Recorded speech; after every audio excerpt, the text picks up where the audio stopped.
Ian, this celebrity injunction that's in the papers at the moment, is it you? Yes. Page 94, the Private Eye Podcast. Hello and welcome back to Page 94. My name is Andrew Hunter-Murray, and this week we are talking about the things that we are not supposed to talk about, namely injunctions and why a lot of wealthy celebrities are ruining them for the rest of us. Plus, we will have library news writer Jane Mackenzie taking us through the A to Z of library closures across the UK. But before that, injunctions. There has been a great deal of talk in the English press in the last few weeks and months about threesomes and olive oil. That's olive oil, the cooking substance, not the Popeye character, due largely to an injunction brought by a celebrity couple excitingly nicknamed PJS and YMA. Two people at Private Eye who know a great deal about the alphabet soup of injunctions are celebrity couple without injunctions, Adam McQueen and Francis Wheen, who write for The Street of Shame. I spoke to Adam and Francis about the injunction scene, and at the time we recorded this interview, the names of the celebrity couple had not been published. So if you're listening after the names are made public, then feel free to fill in the blanks for yourself as a kind of fun game. To recap the story as we're allowed to tell it at the moment, celebrity has threesome. Then people who celebrity had threesome with go to the newspapers with the story. Newspaper checks with celebrity. Celebrity secures injunction. Adam McQueen picks up the story. One thing to be said at that point is usually there's a routine that the Sunday tabloids always used to have, which is called the fronting up, which is the final call, usually made by the editor, which goes through at sort of 8 o'clock on a Saturday night, because it's at the last moment they can possibly do it, which is where they get the quotes from said celebrity and confront them with the story. And that usually would be the point at which celebrity then gets off phone from editor, calls lawyers, calls solicitors, and they manage to get one of these emergency injunctions brought in. Now, the courts, dedicated as they are, working through some days until 4:30 in the afternoon, don't tend to be on standby and ready and waiting at that point on a Saturday night. So quite often what you'd get in these cases was the kind of duty judge who was called in his pyjamas, not necessarily a specialist in media law or someone who knew about it. So they would always err on the side of caution, and you would generally at that point get the emergency injunction. That's not the end of the story, though, because you then have to, or in theory, you then have to have a second hearing to see if a permanent injunction is going to be put in place. Quite often, in a lot of cases, that second stage mysteriously never really happened, and the emergency injunction just sat there for a while. The test now, and the test that the Supreme Court are going through with PJS at the moment, is whether there is any reasonable chance of a permanent injunction being granted in future. And if there isn't, then they'll say, there is no point in this temporary injunction staying in place. At which point the temporary one is lifted and newspapers are free to report it? Or is it more complicated than that? They would, at that point, be free to report the original story and name the celebrities involved in getting the injunction. Although, of course, then they'd have to take all the other legal risks that any publication takes when publishing any story. So they'd have to, there is still a case of a possible libel writ or action for misuse of personal information, possibly. So I mean, it's not as if everyone can part it. Not everyone has the original story. And as we've seen, the weird thing about this, the version of the story that appeared in the American press was, as I understand it, a quite sort of garbled version of the story in which celebrities in question came out rather worse than they would have done in the original story that the Sun were proposing to. So not only has the story been sustained over 4 months where it didn't need to be, the version of it that's out there is a garbled and worse one. That's another. Because the Sun had at least interviewed someone who participated in the threesome, so it was a first-hand account, whereas the stuff that was appearing elsewhere was second, third, about 15th hand by the time it reached corners of the internet. Francis Wheen has his own very special place in history because he is the man who invented the term superinjunction. Still hoping that one day the Oxford English Dictionary will acknowledge this. My coinage, I think in about 2009, round about the time of the Trafigura superinjunction, which was what really got them noticed and got them going when this firm Trafigura injuncted The Guardian, but The Guardian couldn't even report that it had been injuncted. It was ferocious. And we were going to press the day before. There was a written question Paul Farrelly, the Labour MP, had put down about this, saying, is it in order for Trafigura to silence The Guardian? Although I think I'm not sure I can't remember how many details he put in, but it was pretty, he pretty much identified Trafigura, and I think Carter-Ruck as well, who, needless to say, were the lawyers. And so we then, because it was on House of Commons order paper for the next day, it was privileged, and we were then able to report it. So we broke the story.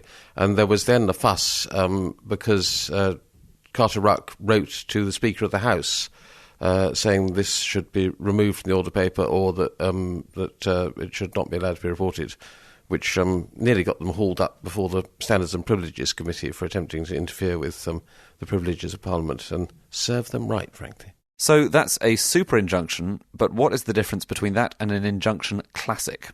Here's Adam to explain. Basically, in the last few years, if you've heard anyone talking or writing about super injunctions, they probably almost certainly don't mean super injunctions, but we're talking about anonymised injunctions are the ones that are being given now.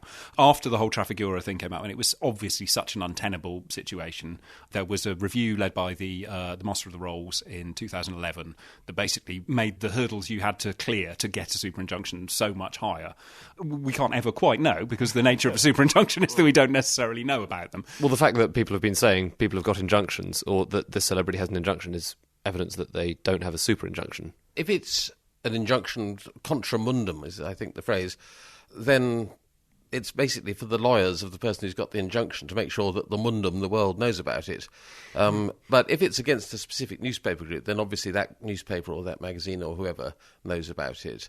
But, I mean, this came up with the Andrew Marr injunction, the famous Andrew Marr one, because I think we had a letter from his lawyers saying we don't usually get letters from lawyers about injunctions, but we got in that case saying we act for Andrew Marr and Jackie Ashley, his wife, rather mysteriously. This is just to let you know that you heard that they have an injunction out and you're not allowed to report what is in it. But he didn't say what this thing was, or even where the judgment was and what exactly its terms were. So we wrote back and said, well, what's this injunction and what are its terms? And we think we're entitled to know rather more about it if you're saying we can't report anything. Yeah, I've no idea why on earth lawyers thought it might be a bad idea to send notices about injunctions around to private eye. I can't imagine what they thought we might have to do with them. But in fact, that was one of the things that was changed in this review in 2011. Prior to that, most newsrooms would end up with notification from Shillings or Carter Ruck or any of the usual suspect lawyers who act in these cases, saying you must under no account write about our client who is, and name them. One of the things which changed, actually partly as a result of our legal action over Andrew Marr, was that if you received this notice, you were then entitled to apply to see all of the legal papers in a case. So essentially, they weren't just tipping you off that there might be a story about someone. They were effectively saying, and we can provide you with all the details. We are now legally obliged to. Now, at this point in the recording, Adam got out a large stack of papers, which is pretty common at Private Eye, but for once, these were not libel writs, they were something else entirely. Just rustle that towards your microphone. Put together completely for research purposes to make sure that we don't ever inadvertently name any of them, obviously. Let's have a look. This is the name. This is a complete list, or as complete as we you know, can make it, of people who have or have had injunctions. JIH. God, these we have loved. There's an awful lot of footballers on here. OPQ and BJM and CJM. As I recall, that was one where the judge, Justice Eadie, did us all a favour and ruled that some photos that no one should ever have to see could be seen by anyone. And NEJ versus BDZ, that has been in force for quite a few years now, I think, hasn't it? And that was another case where actually it just has encouraged the tabloids to mention NEJ at every possible opportunity, putting on an innocent face and saying, oh, you've seen this person is in the news again. We don't seem to hear as much of him as we should these days. We're now just looking at a list of names, which does not make great podcasting, I can tell you. Only because I don't know who the successful professional actor JPH is. Perhaps as a public service, if anyone knows who JPH versus XYZ are, do not tell don't anyone. tell anyone. It would be interesting to know how they come up with these usually three-letter initials for the people in injunctions, because it's not as if they just go through the alphabet A, B, C, D, E, F. It looks random, but often it's tantalisingly a bit like a word, and you think, well, does this stand for something? The most famous one was AMM versus HXW, which everyone's convinced since is one of the ones we can reveal now. It was Jeremy Clarkson, or as everyone insisted, it was Arsehole Motormouth and his ex-wife, which is rather beautiful, if true. Presumably can't have been, because the people in the court being bound by these injunctions as much as anything else cannot take the risk of jigsaw identification, as it's called, and pop clues in there, can they? Jigsaw identification is why there's been all these strange, obscuring phrases like an American publication and a political blogger based in Ireland in papers in the last few days, because these are the people who have who don't come under the jurisdiction of the English and Welsh courts, and are therefore able to reveal exactly who PJS and YMA are. And the newspapers have then wanted to report the fact that they have been revealed, but they can't provide enough clues for lawyers to be able to say, well, you've directed your readers to be able to find this thing out. So it becomes more and more obscure at every step. Is it that you can't say, if you Google this, for example, you can't say if you look for this on Twitter, if you type in the words injunction into Twitter? Because if a newspaper said that, everyone would find out who had the injunction, for example. There have been people saying, well, you can easily find it online. Is that the same kind of vagueness, deliberate vagueness that we're talking about? There is certainly in the judgment from the appeal court last week. PJS's lawyers talk about social media very carefully. They're not even trying to give you a clue as to. I mean, you can't possibly imagine. I mean, if you went looking on MySpace for it, you probably wouldn't have much luck. But or Friends Reunited, perhaps. But given that so many of these celebrities' names are freely available online or on social media, are these injunctions really useful anymore? There are cases where they're necessary, but actually I think, by and large, the media accept that. And, I mean, you don't even need an injunction. I mean, there was a famous case back about 15 or 16 years ago when there was a particular story relating to one of the children of the then Prime Minister. And he got in touch with the newspapers and said, I know you know this, but it's a private matter and, it could be distressing and here's why. And the press never wrote a word about it. It was suppressed very effectively. He didn't even need to get an injunction because they all accepted, actually, that it was not a good idea to run this story. So, I mean, I think in cases like that, certainly child protection type stuff, then not many people would dispute that they have their purpose. But for that very reason, they're more likely to work in those cases because there is a general belief that this is not something that should be blasted all over the front page. A similar anonymisation is done in court cases that involve all sorts of child protection issues. So cases where children have been removed from families or and social services have got involved, or asylum cases quite often to protect the anonymity of people who are or aren't being removed from the country. And the other thing that strikes me with this is it's going to, if this kind of guessing game over any set of initials that appear in a legal document becomes a huge kind of social media game, people are going to be piling into all of these cases as well, and there's a danger to situations where that could still be a useful and effective legal tool at the whim of some very rich celebrities who. Which is what it comes down to the real issue. We're now looking, in this particular case, it's gone to the High Court, to the Court of Appeal twice, and it's now gone to the Supreme Court. You're looking at legal fees of hundreds of thousands, if not more, on both sides.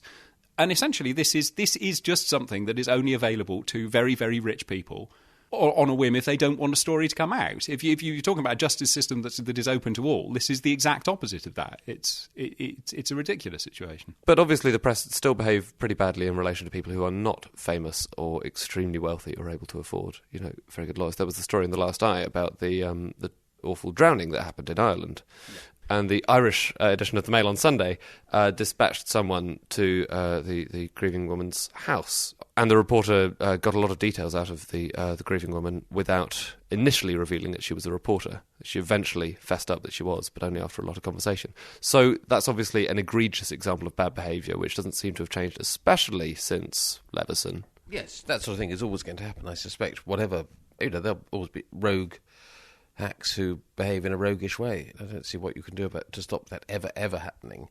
But the whole post-Leveson thing has been confused by a number of matters. Currently, the John Whittingdale story, because you have this bizarre back-to-front thing now, where finally it came out that not only that John Whittingdale had an affair with a woman who turned out to be a dominatrix, but that one after another, the Sunday People, the Sun, the Mail on Sunday had checked this story, stood it up, gone to some trouble to stand it up and think, oh, very exciting, senior politician and a professional dominatrix, classic tabloid splash, and got photos of the couple together, but then spiked it one after another.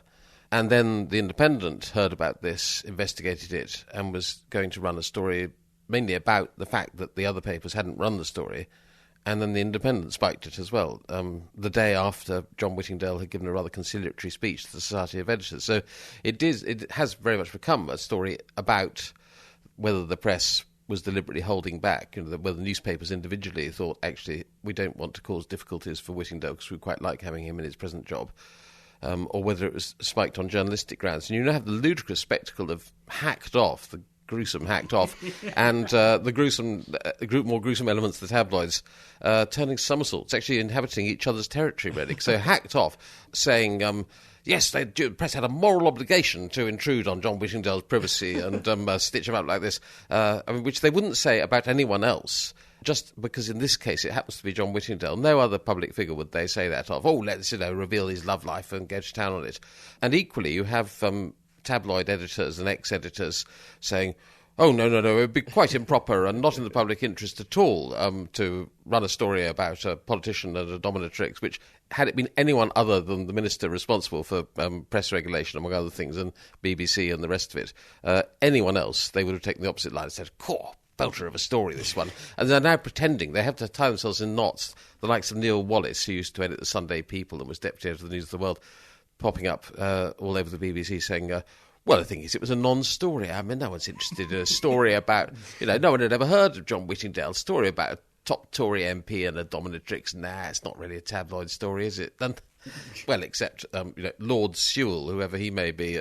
Most recently, actually, Simon Danshuk. I mean, there's a period last year where every other week there was a new girlfriend of Simon Danshuk and pages were devoted to it, who, until all this blew up, was probably an even more obscure figure than John Whittingdale, I should think.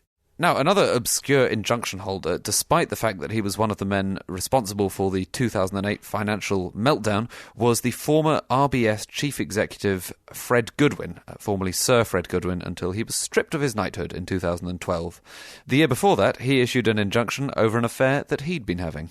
And it was one of these cases where everyone said, why do we need to know about people's sex lives? Well, the person he'd been having the relationship with was at the Royal Bank of Scotland, where disastrous management decisions had been made. So surely, at that point, with a massive bailout from the government, there is a public interest in whether this relationship affected their decisions, the other person's support of Sir Fred Goodwin's leadership, or any of the other sort of personal relationships around the collapse of that bank.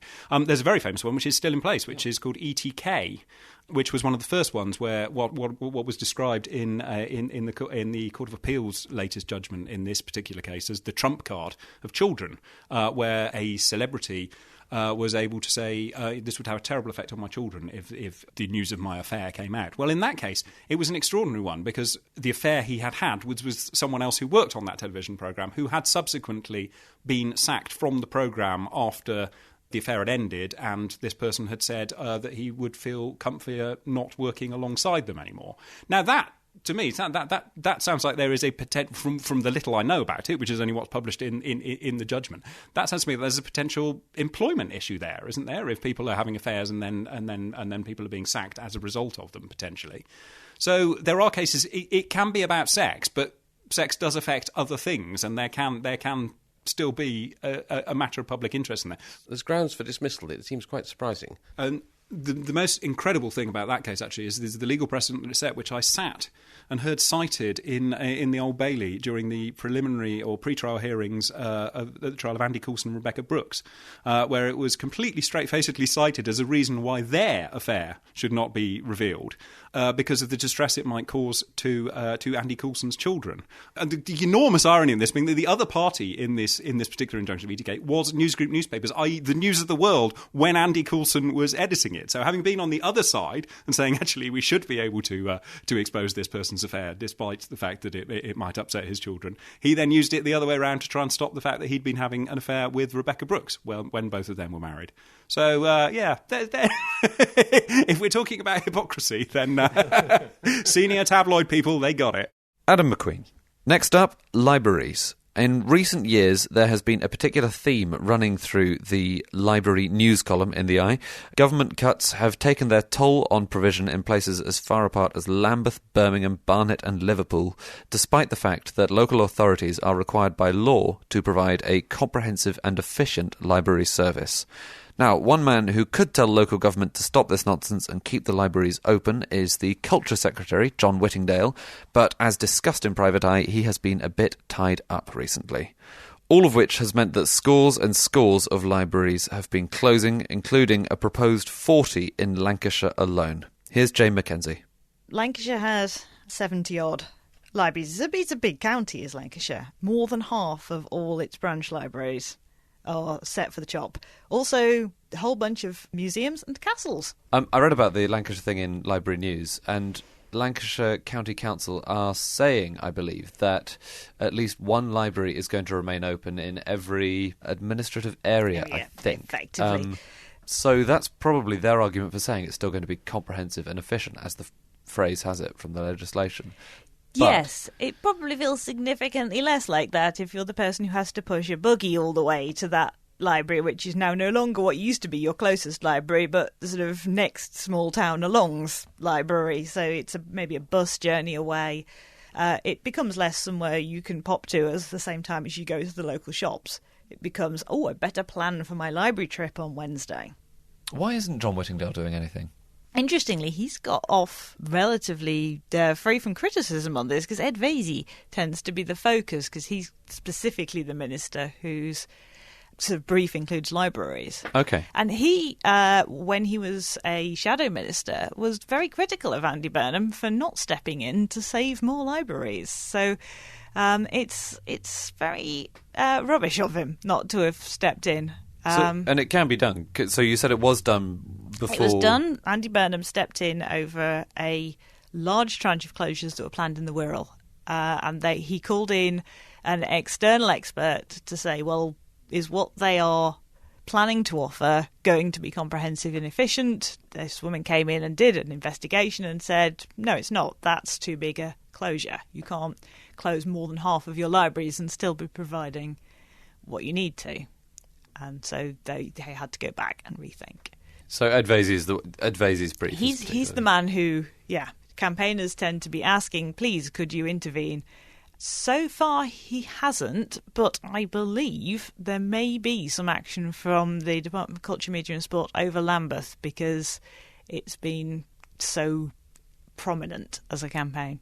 I suppose one counter-argument that might be raised is that libraries are no longer as necessary as they used to be. I think that is a view it's very easy to form if you're sitting at a desk in front of a computer and you're terribly well trained and informed in how to search for information and all that information is there at your fingertips. That's not the situation for everybody by any means.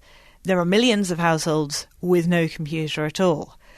On top of that, there are millions of households where there's a computer, but it's probably being controlled by one member of the household, and not everybody else has the same access to it. Whether that's because you're the youngest child and you don't get a chance.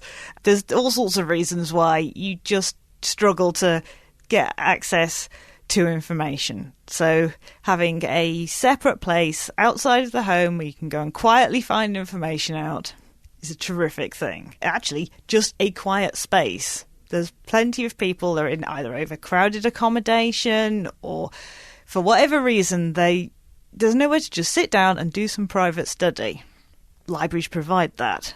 And that's another thing that's happening, isn't it? Councils are removing the staff, for example, from the libraries, or they're turning them into unstaffed book collection and drop-off points rather than what we would think of as being a library.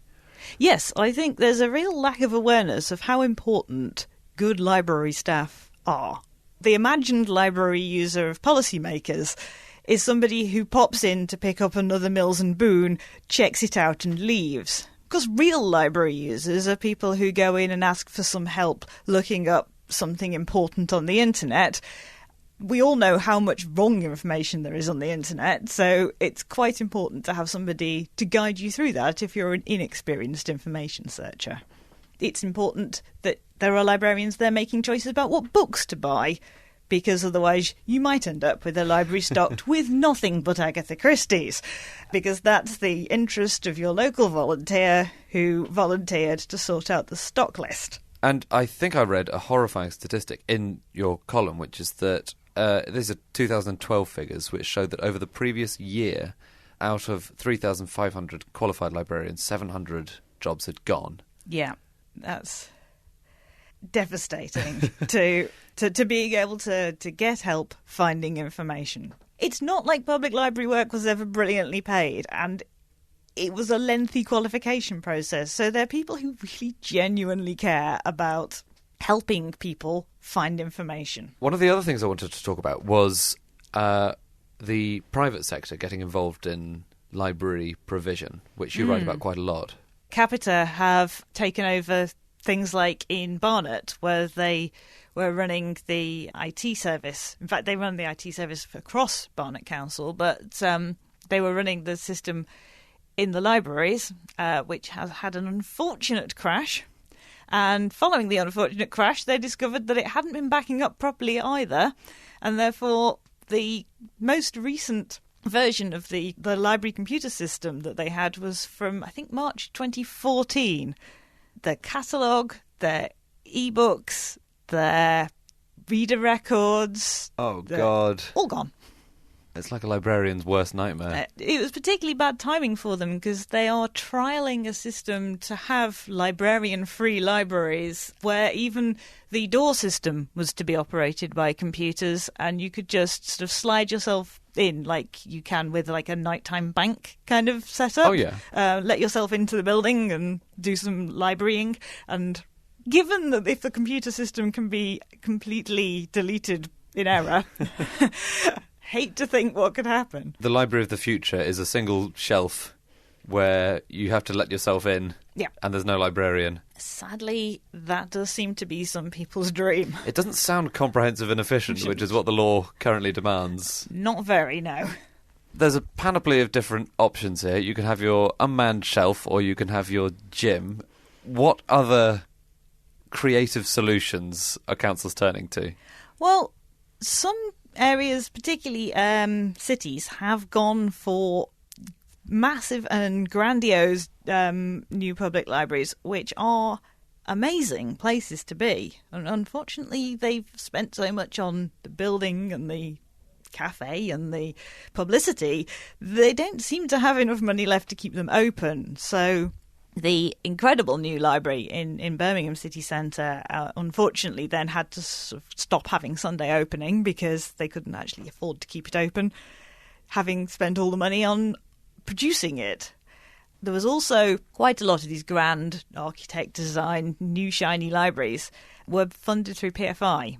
For instance, in Brighton, they're now spending an enormous amount on servicing that PFI contract, which is unfortunately threatening all the small branch libraries, and Hove's library are all under threat because of how much is having to be spent 10 years down the line to pay for the shiny new PFI library. So one of the reasons that libraries have been across the news in general recently is that there have been a lot of protests. In London we've had lots of protests over Lambeth, and there are others around the place, aren't there? That's right. There was a fairly successful squat of a library in Free Barnet in North London, where the squatters stuck around for just long enough for a judicial review to be won to keep a library open at that site. So the message seems to be just go to the library and stay there. Stay there. Keep reading. There's a lot of books there. You'll be fine. You won't get bored. Keep reading and the library might be saved. That is a good positive message to end on. Jane, thank you very much. That's it for this week's podcast. Thanks to Jane, Adam and Francis, and to you for listening. If you'd like even more stories, then issue 1417 of Private Eye is on sale now. It features the eclectic figures of Vivienne Westwood, Eric Pickles, and an extremely amusing lookalike of Douglas Carswell. My name's Andrew Hunter-Murray, and until next time, goodbye.